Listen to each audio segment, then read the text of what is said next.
এই যে আমি দোকানে প্রত্যেকটা দিন 9 রকম 10 রকম 8 রকম এই যে এইরকম রান্না করি, আপনারা অনেকেই বলেন আমাকে কমেন্ট করে যে দিদি আপনাকে যদি আমি অর্ডার দিই তাহলে কি করে অর্ডার দেবো, বা আপনার দোকানের অ্যাড্রেসটা কোথায়।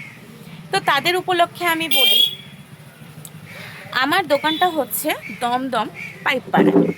তো দমদম থেকে নামলে, আপনারা যদি কেউ দমদম থেকে আমার দোকানে আসতে চান, দমদম স্টেশনে নেবে 1 নম্বর প্ল্যাটফর্ম থেকে একটু এগিয়ে আসবেন। সেখানে রিক্সা, অটো অনেক কিছু থাকে। তো সেখান থেকে বলবেন নর্দানে যাব। সে নর্দানে নেমে যে কাউকে বলবেন ক্যাম্পবাগান যাব। তো ক্যাম্পবাগানের একদম মুখেই কিন্তু আমাদের এই দোকান। নর্দান থেকে ক্যাম্পবাগানে আসতে কিন্তু 1 মিনিটও সময় লাগে না। তো যাই হোক, সেখানে এসে ক্যাম্পবাগানের একদম মুখেই আমার দোকান। আর আমার নাম মুক্তি, সেটা আমি অন্য সব ভিডিওতেও বলে থাকি। আপনারা যদি কেউ বলেন যে মুক্তির দোকানে যাব, যে কেউ কিন্তু আপনাদেরকে এই দোকানটা দেখিয়ে দেবে। আমি প্রত্যেক দিন রান্না হয়ে যাওয়ার পর আপনাদের সাথে কি কি মেনু করেছি সেই ভিডিওটা শেয়ার করি প্রত্যেকটা দিন।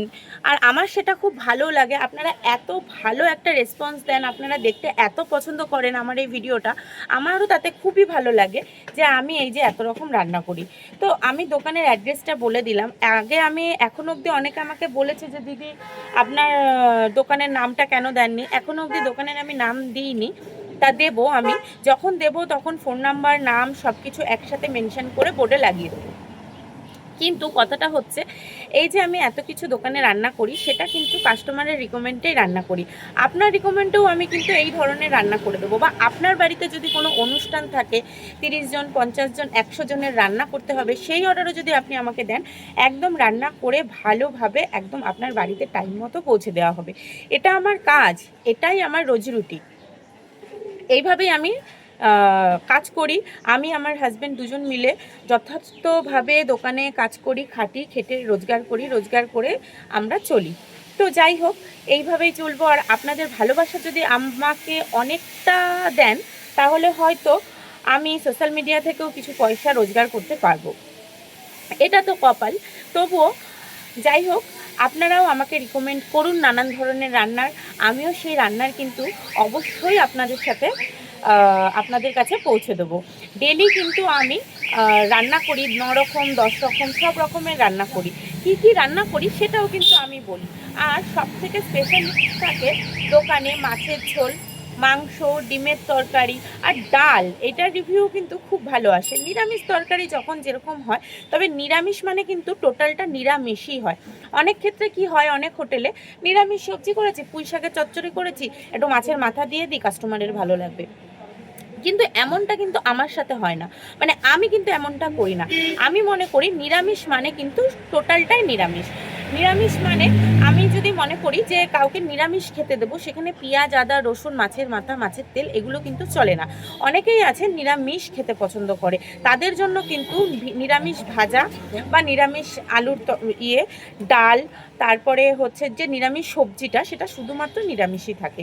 অনেক সময় নিরামিষ সবজি আমি কি করি, 5 ফোড়ন শুকনো লঙ্কা ফোড়ন দিয়ে তৈরি করি, একটু আদা ঘষে দিই। আর যেহেতু আমি বাঙাল, তাই আমি আদা, জিরের গুঁড়ো এগুলোটাকে বেশি পছন্দ করি।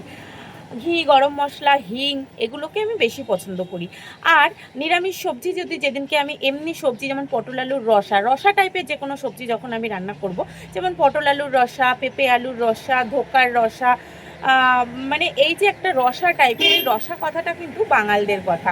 আপনারা যারা বাঙাল আমার এই ভিডিওটা দেখছেন, তারা কিন্তু আপনারা খুব ভালো করে জানবেন যে রসা কথাটা কিন্তু বাঙালদের কথা। এই যে যখন ওই রসা টাইপের রান্না করি, তখন কিন্তু আমি জিরে, আদা বাটা, গরম মশলা ফোড়ন, গরম মশলা আর সাথে একটু ঘি দিয়ে কিন্তু এই তরকারিগুলো রান্না করি।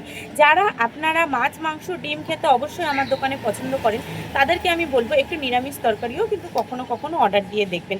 হ্যাঁ, অনেক কাকু আছে, আমি নাম ধরে বলছি, এই আমাদের এখানে 8 নম্বরে একজন দাদু থাকেন, উনি, এই আমাদের 6 নম্বরে একজন কাকু থাকেন, পার্থ কাকু, উনি, এনারা তারপরে এই শান্তিবনে, ফরেস্ট মানে আমাদের এখানে নতুন যে সমস্ত আবাসনগুলো হয়েছে, তারপরে স্প্লেন্ডোরা, এই সমস্ত জায়গা থেকে কিছু মানুষ থাকে, তারা শুধুমাত্র খাবারের রিকমেন্ডে ফোন করে বলে। আমাকেও তারা অনেকটা ভালোবাসে এবং আমার খাবার খেতেও কিন্তু তারা অনেকটাই ভালোবাসে। তাই আপনাদের কাছে রিকোয়েস্ট থাকবে, আপনারাও অনেকটা ভালোবাসুন আর আপনারাও আমার খাবারটা একবার খেয়ে দেখুন।